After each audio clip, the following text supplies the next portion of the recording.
Reality isn't some distant, silent movie you're sitting in the audience watching. It's interactive, alive, responsive, and it's watching you back. Every second of your day, from the moment your eyes open, the field around you is reacting to what you're broadcasting. Most people think they're responding to life, but they're actually teaching life how to respond to them. It's not about luck. It's not about some cosmic favoritism. It's physics dressed in mystery, the kind that plays out through your emotions, your focus, and your energy. You felt this before. That moment when you're grounded, clear, and somehow everything just flowed. The person you needed to talk to appeared. The opportunity you've been chasing circled back to you. The conversation that could have gone sideways suddenly opened up. You didn't force it. You didn't hustle for it. You just aligned. In that state, you weren't begging the universe to listen. You were speaking its language. Reality mirrors your signal, not your words.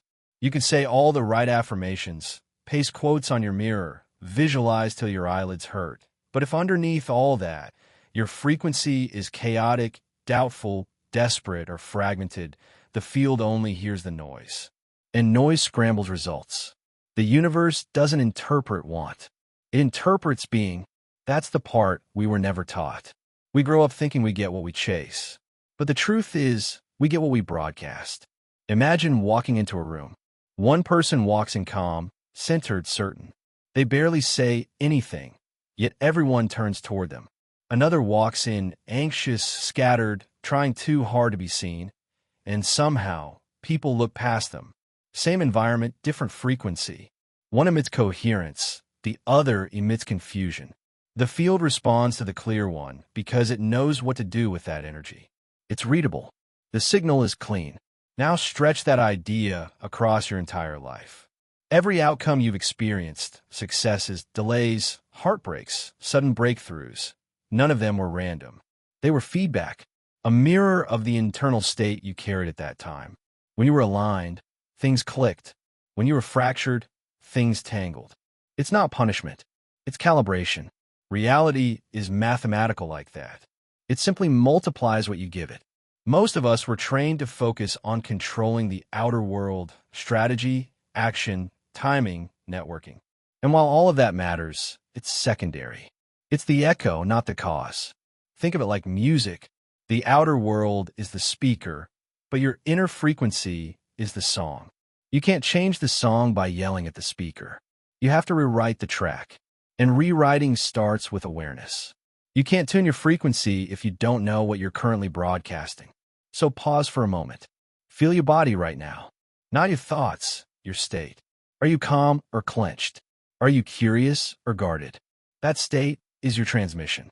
That's what the quantum field, the unseen connective tissue of everything, is reading right now.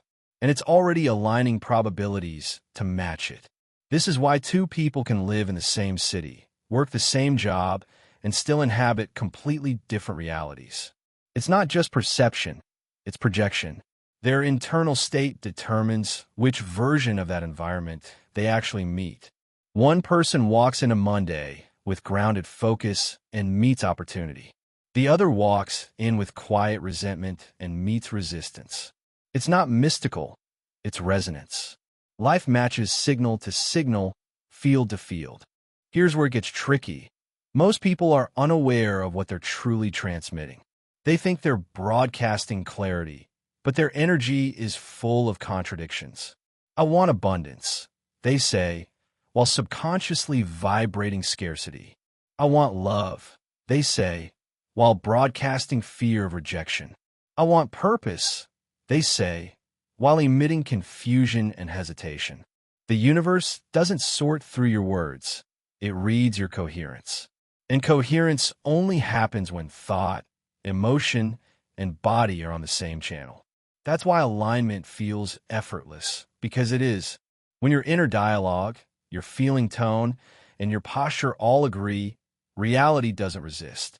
You move through the world like you belong there, and everything else organizes around that belonging.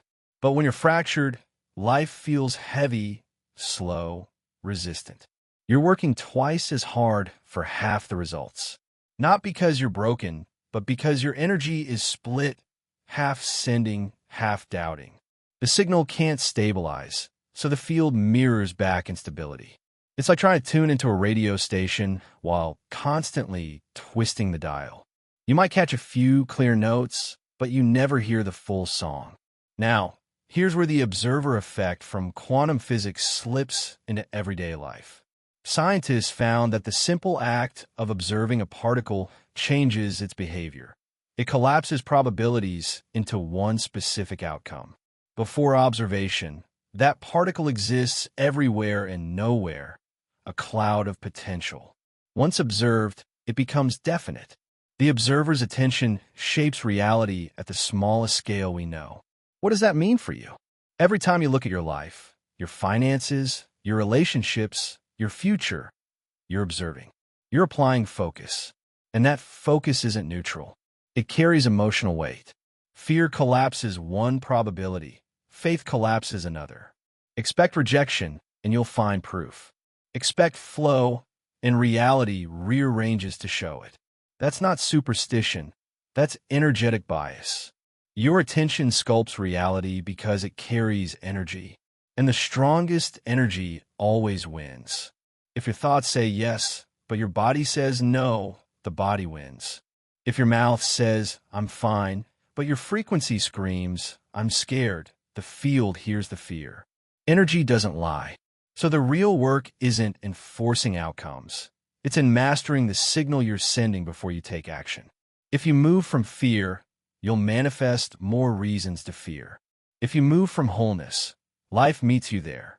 You probably had those rare days where you weren't overthinking, just present, maybe even playful. And somehow everything unfolded perfectly. That was coherence. You weren't controlling life. You were collaborating with it. The field doesn't play favorites. It plays frequencies. It doesn't care about your goals on paper. It cares about your dominant state. You might have noticed that when you're in a slump, even small annoyances multiply. You spill coffee, then hit traffic, then miss the call. That spiral isn't random. It's a frequency cascade.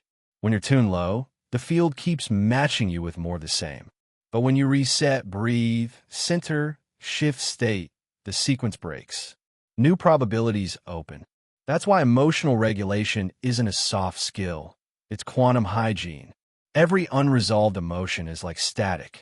It distorts your field, scatters your focus, and sends mixed messages. You can't broadcast confidence from a nervous system stuck in survival mode. You can't transmit abundance from a body braced for loss. You can't magnetize love when you're contracting around the fear of being hurt. You don't need to force positivity, but you do need to get honest about your current vibration. Honesty cleans frequency. Pretending you're fine when you're not only adds noise. But sitting with what's real, breathing through it, naming it, that's how you clear the channel. And once the static fades, the field can finally read your true signal again. Think back to times when you got lucky. It wasn't luck. You were temporarily coherent. Emotion, thought, and energy aligned. You weren't chasing, you were allowing. You weren't doubting, you were trusting. You didn't need proof because you were already embodying the outcome before it arrived.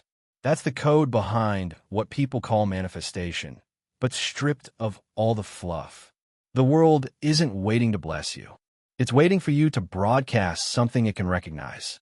The moment your energy, your focus, and your emotion start singing the same song, reality harmonizes. It adjusts to match your note. And sometimes it happens quietly. No fireworks, no drama, just an undeniable shift in momentum. Conversations open. Ideas click. The next breadcrumb appears. But alignment isn't a one-time event. It's a practice. Because the world constantly tempts you to react to external noise, to other people's energy, to old stories. Each reaction pulls you back into the old frequency. The goal isn't perfection, it's awareness. Can you notice when you've slipped into static? Can you bring yourself back before it spirals? The more you practice, the faster you recalibrate. And soon, your baseline frequency rises. You stop being a reactor and start being a generator. Life stops happening to you and starts happening through you. That's when a mirror gets crystal clear. You realize that every encounter, every delay, every coincidence has been your field talking back to you. It's never been random. It's always been feedback. And when you finally get that, really get it, you stop blaming the reflection. You stop fighting with what shows up. Because you understand, the reflection can't change until the source does. And the source is you. Always has been. That's the doorway. The moment you take full authorship of your energy, reality stops feeling unpredictable. You start seeing it for what it really is, a dance between your internal state and infinite possibility. You don't have to force the rhythm. You just have to stay in tune. If reality really does mirror your signal, then the tool that shapes your broadcast isn't your thoughts alone, it's your body. Your nervous system is the antenna through which your entire field transmits. Every heartbeat, every inhale, every subtle tightening in your jaw is part of the language you're speaking to the world. Most people think energy work means sitting cross-legged, visualizing light, or repeating affirmations. But energy doesn't start there. It starts in your physiology, in the body's baseline safety or threat response. Before your mind sends a single signal into the field, your nervous system has already declared the tone. When you feel unsafe, your body collapses inward. Shoulders curl, breath shortens, attention scatters. It's not weakness, it's survival. Your system is saying, we're not okay yet. And that signal, fear, contraction, vigilance, is what the field mirrors back. That's why when you're stressed, life seems to throw more stress your way. When you're anxious, things go wrong in clusters. The feedback loop is perfect. The field responds not to what you say you want, but to the vibration of your body's state. Your nervous system speaks in rhythm. When you slow your breath, when your heart rate steadies, when your muscles unclench, you send one powerful message: I am safe to receive. That safety is what allows creativity, connection, and intuition to reawaken. It's also what allows the quantum field, the living matrix around you, to align with higher probabilities. Because a regulated system doesn't chase, it resonates. You've probably heard the phrase, where attention goes, energy flows. But here's the hidden half. Where safety lives, attention can stay. Without regulation, focus becomes impossible. You can't hold coherent attention if your body is braced for impact. You can't project abundance if your chest is tight and your breath is shallow. You can't embody confidence when your nervous system is still running from ghosts of the past. That's why every spiritual, creative, or leadership practice eventually circles back to breath. It's not cliché, it's mechanical.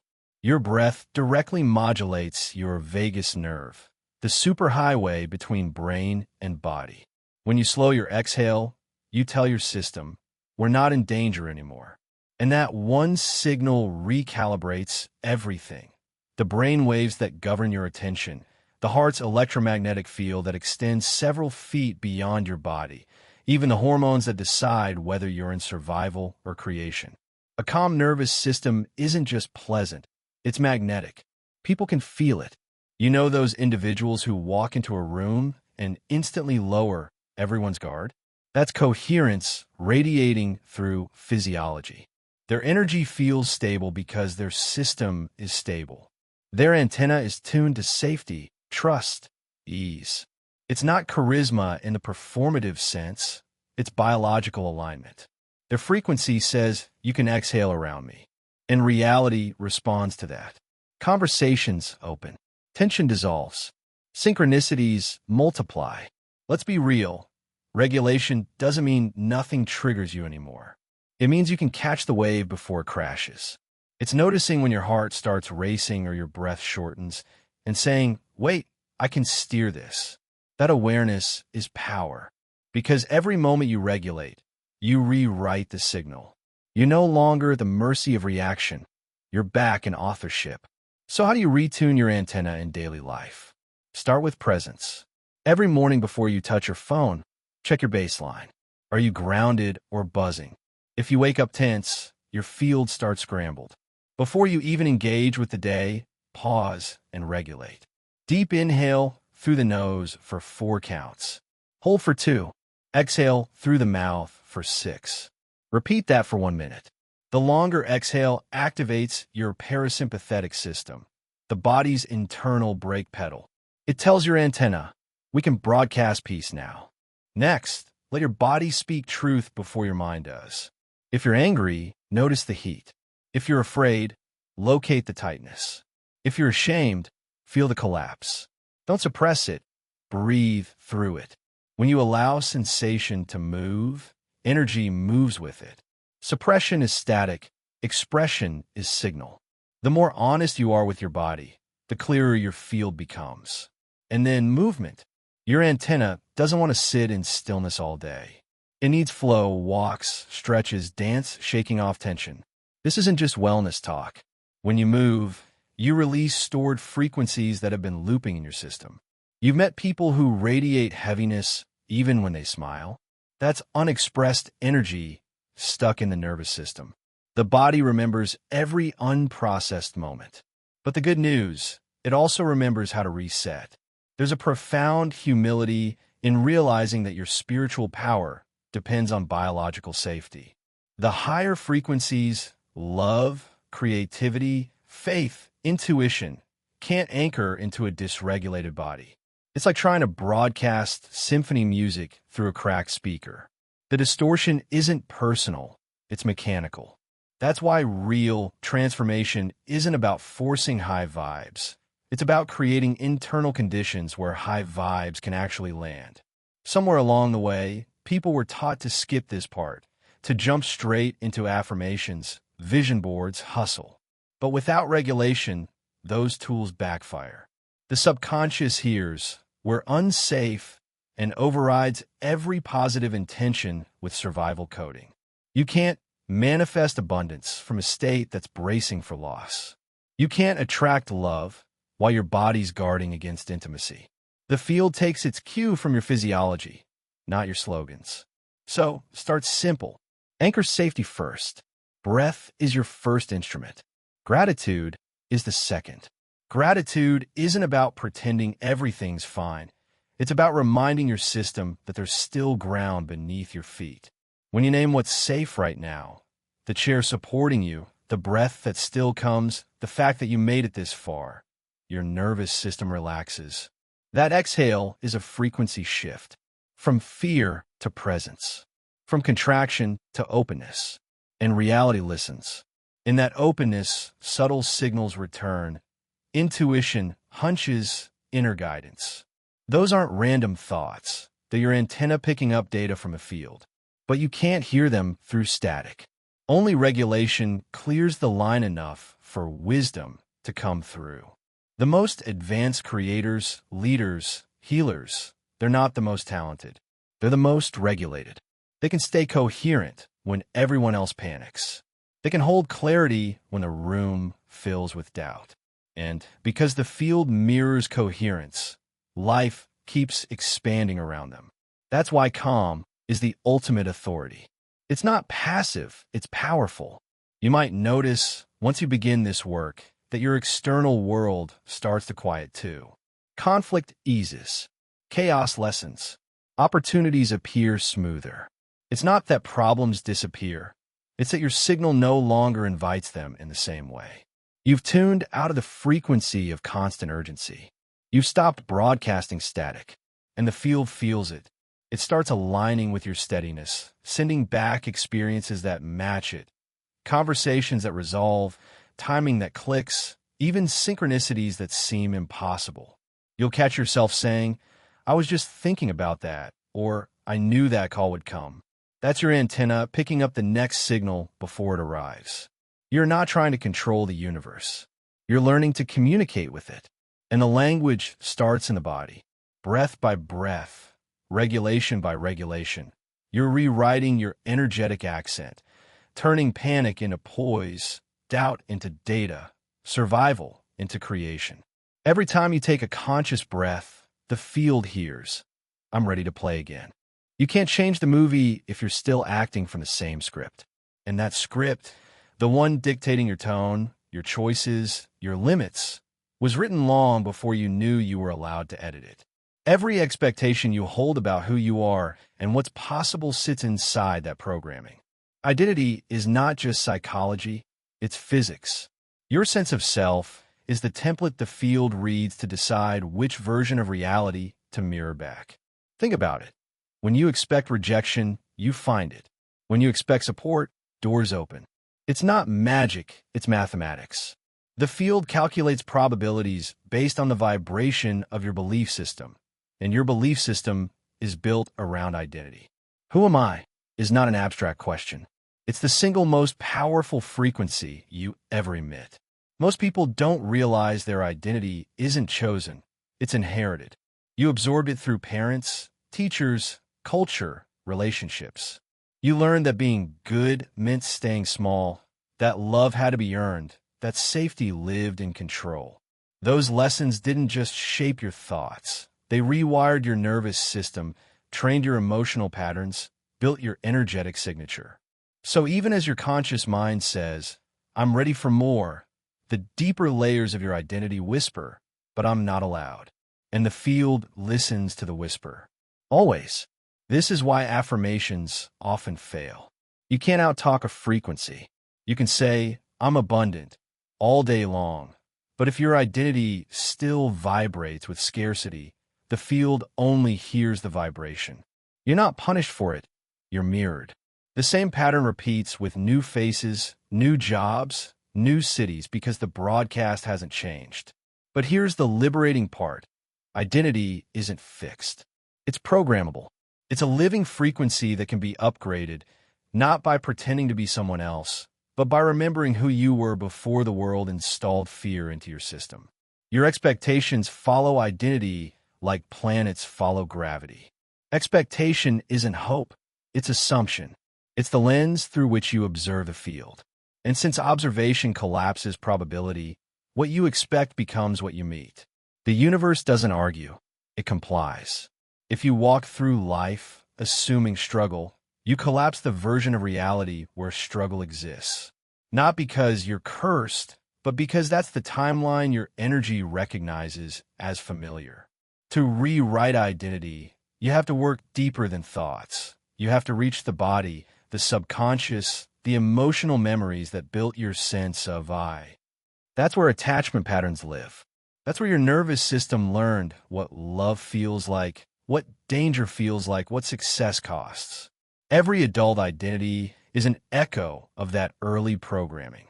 Maybe as a child, you learned that attention comes through achievement. So now, no matter how much you accomplish, you never feel enough. You're still trying to earn safety. Or maybe you learned that love disappears when you're authentic, so you keep shrinking your truth to keep the peace. Those patterns aren't personality flaws. They're outdated survival codes still running in your field. And yet, they're the codes shaping your expectations. You might consciously want a healthy relationship, but if your identity equals, "I'm always too much," the field has no choice but to match you with people who confirm it. It's not karma, it's coherence. The field mirrors whatever frequency feels most congruent with your current self-image. So the shift begins with honest observation. Not judgment, observation. Where did this identity come from? Who taught you what to expect from life? Whose fear are you still carrying? When you trace the signal back to its source, you stop confusing the old program for truth. You start seeing it as what it is, inherited static. And once you see the static, you can retune. The most effective way isn't to bulldoze the old beliefs, but to outgrow them, to build a state where they no longer make sense. You don't have to convince yourself you're worthy. You have to become the version of you for whom worthiness is obvious. That shift happens through consistent micro-embodiment. Tiny, real-time choices that affirm a new identity. When you speak up instead of shrinking, you transmit, "I am safe to be seen." When you rest without guilt, you transmit, "I am worthy of ease." When you trust timing instead of forcing, you transmit, "I live in abundance." Each action is a signal. Do it often enough, and the field gets the message. This is also where faith comes in. Not religious dogma, but the inner knowing that there's a version of you already thriving, and your job is to meet them. Faith is energetic permission. It's choosing to trust that what you haven't seen yet is still real because your energy has already called it forward. The field mirrors certainty, not need. You may have noticed how identity behaves in groups. In gender dynamics, for instance, men and women often encode identity differently. Men are taught to anchor self-worth in doing, women in being needed. Both can distort frequency.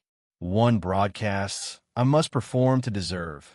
The other, I must overgive to belong. The result? Burnout, resentment, emotional misalignment. But when either side remembers their intrinsic value, when doing or giving becomes an overflow, not a requirement, the frequency stabilizes. And stable energy magnetizes rather than chases. It's the same in leadership. You can't inspire coherence in others if you're broadcasting confusion about who you are. People don't follow your words, they follow your nervous system. When your identity is rooted, when you know your signal, rooms bend toward you. Not because you demand it, but because clarity is gravitational. So ask yourself, what identity have you been rehearsing lately? The struggler? The late bloomer? The skeptic? Those roles might have protected you once, but now they're too small for the energy trying to move through you.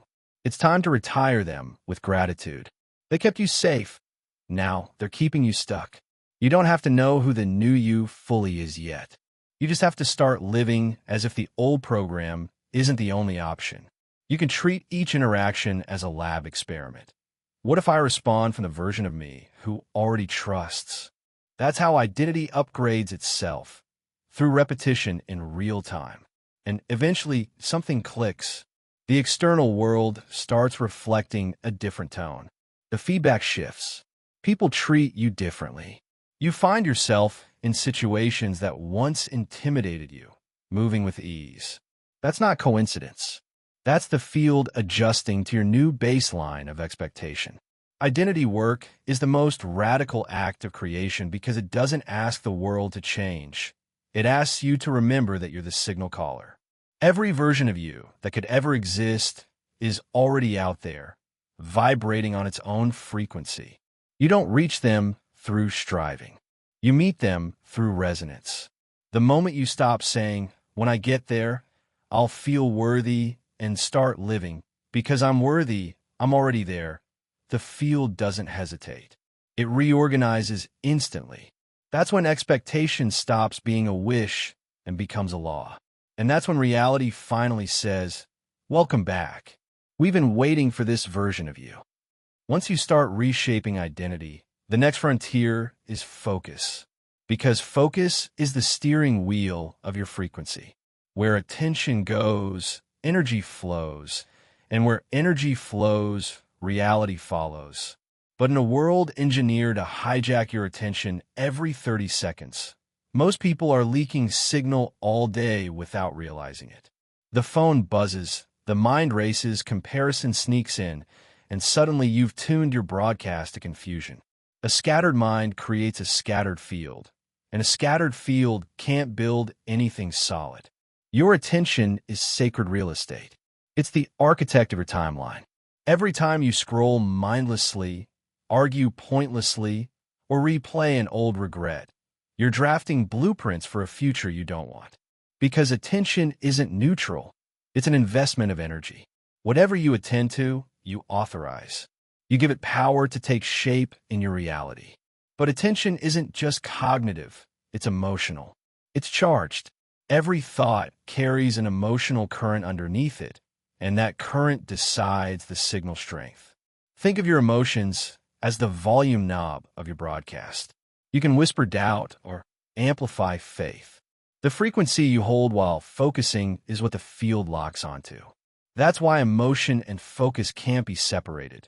They're partners in creation. Here's the catch. If you don't practice emotional hygiene, your attention gets hijacked by static from the past. Every resentment, every unhealed wound, every unspoken fear sits in your system like background noise. It hums beneath the surface, distorting the clarity of your broadcast. You try to focus on your goals, but your body's still tuned to something's wrong. The field hears that.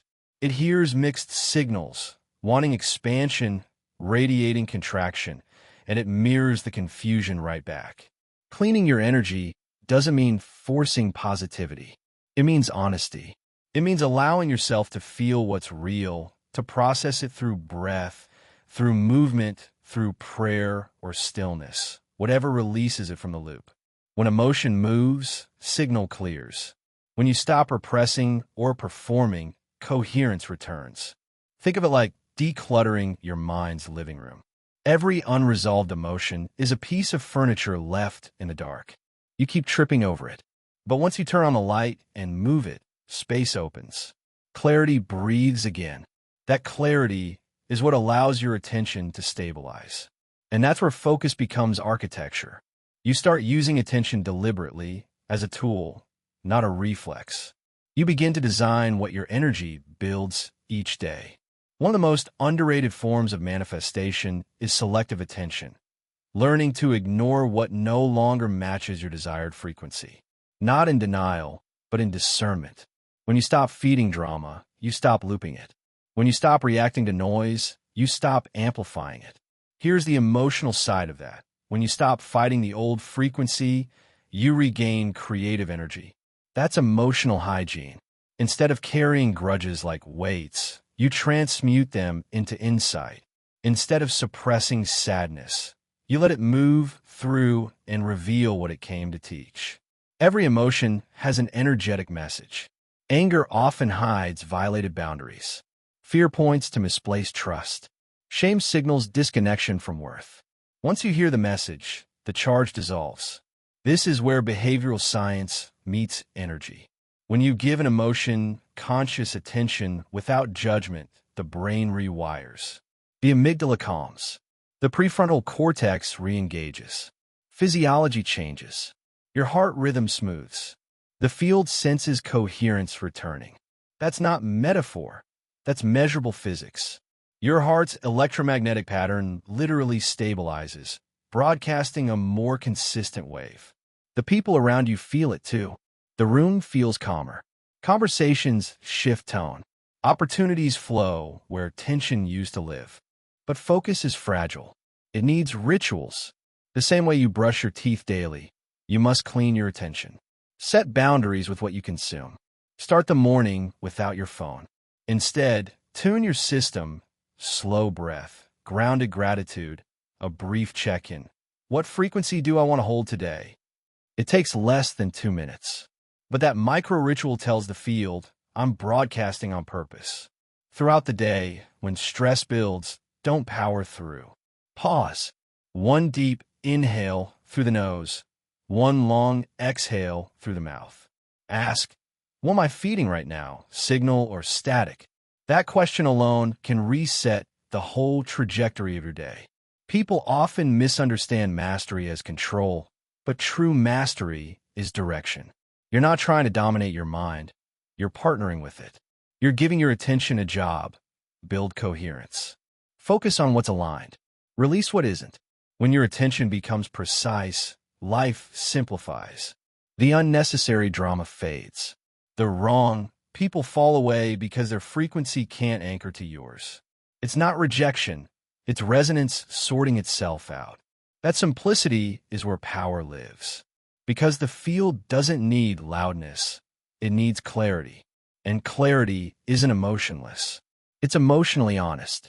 It's knowing when you're angry, but not living as anger. It's allowing grief without drowning in it. It's loving fully without clinging. That balance makes your frequency trustworthy. And a trustworthy frequency attracts stable outcomes. So here's the paradox. To create more ease, you don't chase peace. You protect your focus. You guard it like sacred space. Because focus is faith in motion. It's your way of telling the universe, this is what matters to me. This is what I choose to amplify. And reality listens. Eventually, attention becomes devotion. You're not forcing manifestation. You're cultivating coherence. You're aligning thought, emotion, and energy so consistently that the field has no choice but to match your design. You're no longer reacting to the noise of life, you're composing it. And the sound that emerges, the rhythm of a life lived in focus and honesty, is unmistakable. It's peace with pulse. It's clarity with power. It's signal without static. And once you taste that, distraction stops being seductive. It just feels off-key. By the time you start holding your focus steady and your emotions clean, something subtle begins to happen. The outside world starts talking back.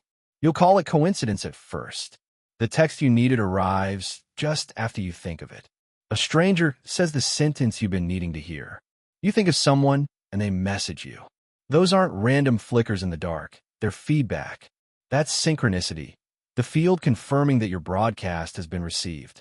We like to call it magic because it feels that way, but it's actually the physics of resonance playing out in real time. When your frequency stabilizes, the field reorganizes. Things that match your energy drift toward you. Things that don't drift away. The pattern is elegant and exact, and it's happening whether or not you believe in it. Every outcome in your life, each delay, each breakthrough, each connection is part of that feedback system. Now, if reality mirrors your signal, synchronicity is how it winks at you. It's the universe saying, stay there, that frequency is working. But here's what's often missed. The same mechanism works both ways. If you hold a frequency of anxiety, the field mirrors that too. Things begin to compound in the same tone as your emotion. One problem triggers another. One doubt breeds a second. It's not punishment, it's mathematics. The field doesn't have a moral filter. It just multiplies whatever signal it's given. That's why your job is to read reality like feedback, not fate. When the day feels off, it's not that the world has turned against you. It's simply reflecting that something in your field is out of coherence. Maybe you're holding tension you didn't notice. Maybe you slipped into an old story. Either way, reality is giving you data. When you treat life that way, nothing is wasted. Every moment becomes information about your signal. Quantum entanglement is the best metaphor for this feedback. In physics, when two particles are connected, their states remain linked no matter how far apart they travel. Change one, and the other responds instantly. Space and time don't even factor in. What the mystics have been saying for centuries, we are all connected. Science is slowly verifying in its own language. You and the reality you are already entangled. Every timeline that could ever unfold for you already exists in potential. When you shift something inside, when you dissolve an old fear, when you raise your baseline emotion, when you anchor gratitude instead of doubt, you change your half of the entanglement. And instantly, the corresponding version of reality starts shifting to meet you. That's why things start happening faster once you commit to interchange. You're not creating from scratch. You're tuning into a version that was waiting for you to match it. The field doesn't reward effort. It responds to coherence. That's why hustle alone feels exhausting. You're pulling against probabilities that don't match your frequency yet. But once the energy matches, things slide into place with minimal friction. The right people appear without forcing. Conversations open that were previously locked. The improbable starts feeling normal. Synchronicity isn't superstition. It's a sophisticated feedback system that tells you when you're in alignment. When you ignore it, you drift back into static. When you listen, you accelerate timelines. This is what flow state really means. It's not endless productivity. It's energetic compatibility with your chosen reality. Now, let's talk about the darker side of entanglement, because it's not all butterflies and phone calls. When you stay attached to guilt, resentment, or unworthiness, you're entangled with timelines that mirror that energy. The more you replay an old wound, the stronger that entanglement becomes. Life keeps sending characters to reenact the same story. Different faces, same script. You think you're cursed, but you're just tuned to the same station. Breaking that loop doesn't require endless shadow work. It requires presence. The moment you become aware that you're reliving a pattern, you've already cracked the code. You stepped into the observer role, and observation changes the particle. Awareness collapses the old probability. From there, your job isn't to fight the past. It's to hold a new frequency long enough for the field to rewire around it. The most fascinating part of this dance is how quickly synchronicities multiply once you commit. You might decide to start trusting timing, and suddenly you run into the exact person who helps you move forward. You let go of an old relationship with grace, and within days you feel lighter, meet new people, notice more color in the world. The field is responsive at the speed of your coherence. And this responsiveness extends beyond things. It reaches into people. We're all antennas inside the same field, constantly reading and responding to one another's broadcasts. That's why when you regulate your energy, relationships shift too. Someone who used a trigger, you suddenly feels neutral. A conversation that always spiraled into conflict becomes calm. You didn't change the other person. You changed the frequency of interaction. This applies in leadership too. When you enter a room with grounded clarity, people align unconsciously. You set the tone. That's field coherence in social form. The same principle that organizes particles organizes teams, families, communities. The most powerful person in any environment isn't the loudest. It's the most coherent. Entanglement also means that what you heal in yourself echoes through the field. You're not just shifting your life, you're shifting the probability patterns of everyone linked to you. That's why inner work isn't selfish. When you choose calm over chaos, when you model grounded communication, when you refuse to recycle pain, you're changing the math for your entire network. Others feel it. Some rise with you. Others fall away because their timeline can't hold the new coherence. That's not loss, it's alignment doing its job. Every upgrade demands a shedding. Old versions of you, old relationships, old environments, they serve their frequency.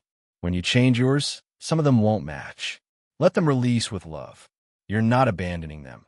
You're just stepping into a timeline where they might evolve differently. And yes, timelines. This is where it gets both strange and thrilling. There are multiple versions of your life existing right now at the quantum level. One where you gave up, one where you thrived, one where you never doubted, one where you never even started. Which version becomes visible depends on your dominant state. Each state tunes you into a specific frequency band of reality, and the field rearranges accordingly. You're not jumping through portals. You're aligning perception with the version already resonant with you. If that sounds abstract, think of radio waves. Hundreds of stations are broadcasting through the air right now. You can't hear them all at once, but the moment you turn the dial, a new station becomes clear. You didn't create the music, you just tuned into it. Reality works the same way. You shift your emotional state, and suddenly life's song changes. So when synchronicities appear, treat them like mile markers. They mean you're tuning closer to the frequency of what you've been asking for. Don't chase them, but acknowledge them. Gratitude is a stabilizer. It tells the field, yes, keep going, this feels right. Over time, you'll notice that these signs stop feeling mystical and start feeling natural. Because they are. Coherence is your natural state. Alignment isn't some rare spiritual achievement. It's the default when interference is cleared. Everything around you is listening to your signal. People, opportunities, even time itself. And when you start living as if that's true, the game changes. You no longer ask, will it happen? You ask, am I tuned? Because once you're tuned, it's already on its way. That's the beauty of entanglement. You don't chase what's meant for you. You meet it. And when you do, it feels like remembering something you never actually forgot. There's a moment after the synchronicities start stacking and your nervous system learns the rhythm of calm, when you realize the field is no longer something outside you. It's you. The border between me and reality dissolves. Everything you touch, every word you speak, every emotion you hold begins to sculpt the space around you. And from that point on, the only real practice left is embodiment. Embodiment means living the signal before the world confirms it. Most people live the other way around. They wait for proof, for validation, for the door to open before they believe it's theirs. But the field doesn't give confirmation first. It gives reflection. It waits for you to radiate what you want to experience, and then it mirrors it back. That's why fake it till you make it never fully works. The field can sense the difference between pretending and being. To embody before evidence is to feel and act as if the timeline you want is already humming underneath your feet. It's not about performance, it's about resonance. When you wake up and carry yourself as the version of you who's already aligned, you stabilize that timeline. And the longer you can hold it, without grasping, without questioning, the faster the outer world sinks. At first, this will feel like faith, like walking blindfolded across a bridge you hope exists. Your old self will whisper, "Who are you kidding?" The people around you might still react to your former vibration. That's the test. Can you stay in frequency when evidence lags behind? Because that delay is where most people collapse back into the old signal. They think nothing's happening, but everything's happening, just not yet visible. The field operates with exact precision. It doesn't rush because you panic. It responds because you persist. Every time you choose the new state over the old story, you carve a stronger neural and energetic pathway. You're training your system to treat alignment as normal, not novel. And once it's normal, it stabilizes. You've seen this principle play out in subtle ways already. When you stop chasing, things start showing up. When you stop needing, support appears. That's not cosmic irony, it's coherence. The energy of need says, "I don't have." The energy of embodiment says, "I am." The field simply echoes whichever one is louder. Here's the deeper truth. You're not becoming someone new. You're stripping away everything that wasn't you. The fear, the conditioning, the constant self-editing. Embodiment is remembering what alignment feels like when you stop negotiating with doubt. It's not loud. It's steady. It's the calm authority of knowing who you are even when no one else sees it yet. In this phase, language changes. You stop asking, "When will it happen?" and start declaring, "It's unfolding." You stop trying to convince anyone, including yourself. Convincing is the energy of disbelief. Embodiment is the energy of knowing. And knowing doesn't need to argue. Your body will try to resist at first because the old frequency feels familiar, even when it's painful. You might catch yourself bracing for disappointment, scanning for proof that the shift isn't real. That's okay. Just notice it. That's the nervous system asking for reassurance. Breathe, ground, remind it, we're safe in the new. Over time, the body learns that this new vibration isn't dangerous. It's home. Living as the signal isn't about perfection. It's about consistency. You won't hold the frequency all day, every day. You'll wobble. You'll slip into static. The magic is in how quickly you return. Recovery is the new mastery. The faster you regulate, the less momentum the old timeline can reclaim. You'll notice that embodiment creates quiet confidence. You don't chase anymore because you don't need to. You don't perform positivity. You radiate it naturally. Your actions become efficient because they're aligned. When you send a message, people respond. When you make a decision, paths clear. Not because you forced outcomes, but because the field no longer needs to translate mixed signals. This is also where service enters the equation. Once your energy stabilizes, you become an anchor point for others. Your coherence gives permission for the people around you to rise. You stop preaching and start demonstrating. That's faith-informed leadership. Not telling people what to believe, but embodying belief so fully that they remember their own power just by being near you. If you're sharing this on a platform, this is where your YouTube call to action lives. Not as marketing, but as magnetic invitation. You're not begging for followers, you're building resonance. You're saying, if this frequency speaks to you, you belong here. That's how communities form, through shared vibration, not persuasion. From here, your practice becomes simple. Hold the frequency and watch reality soften. Every morning, calibrate before you communicate. Every night, close the day with gratitude, not review. Gratitude isn't a list, it's a frequency lock. It tells the field, keep this channel open. You may find that as you live this way, time itself bends. Things that used to take months resolve in days. People you haven't spoken to in years reappear with perfect timing. The field is rethreading timelines to fit your new signal. You're not manifesting faster, you're finally synced. The most powerful creators aren't loud, they're consistent. They hold their signal long enough for the world to organize around it. They don't shout into the void, they hum with it. That hum is embodiment. And when you truly live it, there's nothing left to chase. You realize the game was never about manipulating energy. It was about remembering that you are energy shaping itself through awareness. The universe was never testing you. It was tuning you. Every delay, every detour, every breakdown was calibration, teaching you how to broadcast clearly. Now, you've learned to do it on purpose.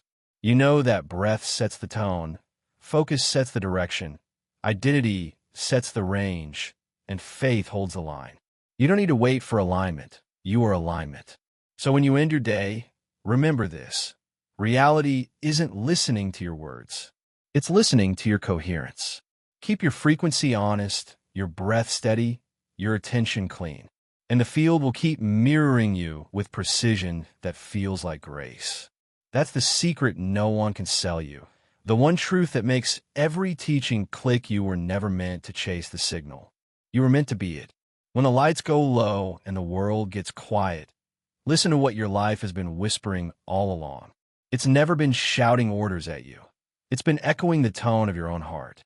Every twist of fate, every delay, every miracle has only been feedback, gently asking, is this still the song you mean to play? You've walked through the noise, tuned your breath, and found a signal underneath it all. Now you understand that manifestation was never about chasing outcomes. It was about mastering atmosphere. When your inner world hums in harmony, outer reality simply joins the chorus. You don't have to prove, strive, or hustle your way into coherence. You only have to return to it, over and over, like coming home to a familiar melody. So tonight, let yourself soften. Let the nervous system exhale. Let the old programs unspool quietly in the dark. There's nothing to fix, only frequencies to remember. Tomorrow will rise to meet the energy you wake up with. It always does. You've seen how life listens when you speak through state instead of words, how the smallest breath can open an entire timeline. Carry that knowing gently. And if the world ever feels loud again, and it will pause, breathe, recalibrate, the field will wait. It always waits for your clarity. You are the cause, the current, and the calm center of your own creation. The mirror doesn't move until you do.